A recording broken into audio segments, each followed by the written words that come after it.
Shalom, puji nama Tuhan. Kalau kita masih ada hingga saat ini, itu semua bukan karena kehebatan dan kekuatan kita, tapi semua karena anugerah dan cinta kasih Tuhan bagi kita sekalian.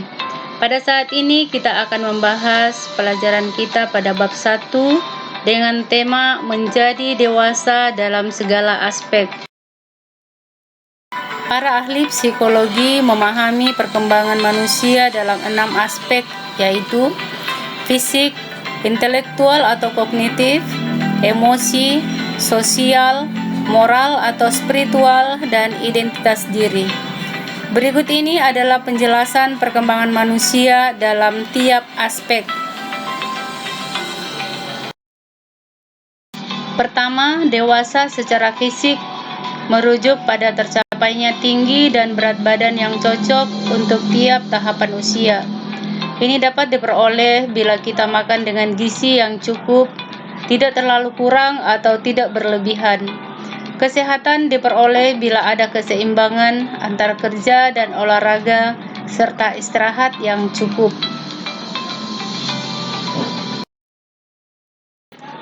Kedua adalah dewasa secara kognitif, merujuk pada memiliki kemampuan untuk membuat keputusan yang logis dan memahami apa yang terjadi di lingkungannya. Untuk itu, bekal pendidikan menjadi penting karena individu disiapkan untuk mengembangkan kemandirian, menjadi kritis dan kreatif.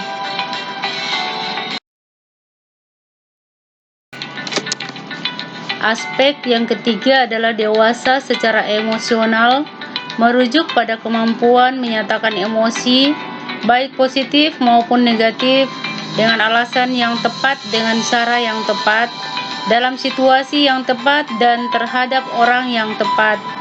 Ini dapat diperoleh bila sejak kecil seorang anak diberikan kesempatan menyatakan emosinya, tidak memendam sendiri apa yang ia rasakan. Apabila perasaan itu negatif, seperti sedih, takut, atau khawatir.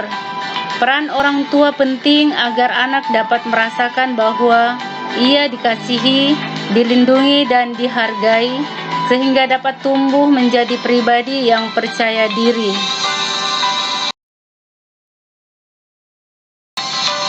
Aspek yang keempat adalah dewasa secara sosial, merujuk pada kemampuan seseorang yang dapat berinteraksi dengan orang lain atau orang yang lebih muda, sebaya, dan orang yang lebih tua, tanpa memanipulasi atau dimanipulasi. Jadi pengertian dewasa secara sosial dikenakan pada orang yang tidak memanfaatkan orang lain untuk keuntungannya sendiri, dan juga tidak dimanfaatkan oleh orang lain untuk kepentingan orang tersebut.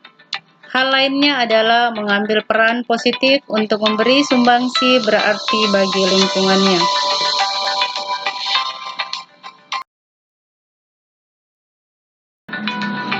Aspek yang kelima adalah dewasa secara moral atau spiritual, yaitu merujuk pada pengertian mampu menjalin hubungan dengan Tuhan dan sesama, menggunakan standar nilai yang berlaku universal dan konsisten.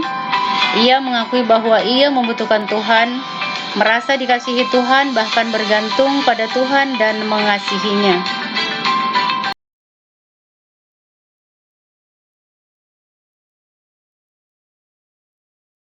Dan aspek yang terakhir adalah dewasa dalam identitas diri, merujuk pada kesadaran tentang keberadaan diri, bahwa dirinya memiliki beberapa kekuatan dan juga kelemahan. Kekuatan dan kelemahan ini merujuk pada sifat, bukan penampilan fisik.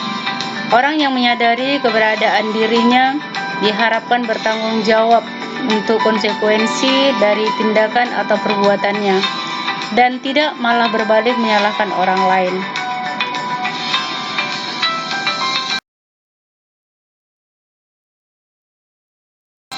Materi kita sampai di sini. Ibu harap kalian semua bisa mengerti, dan sampai jumpa minggu depan. Tuhan memberkati.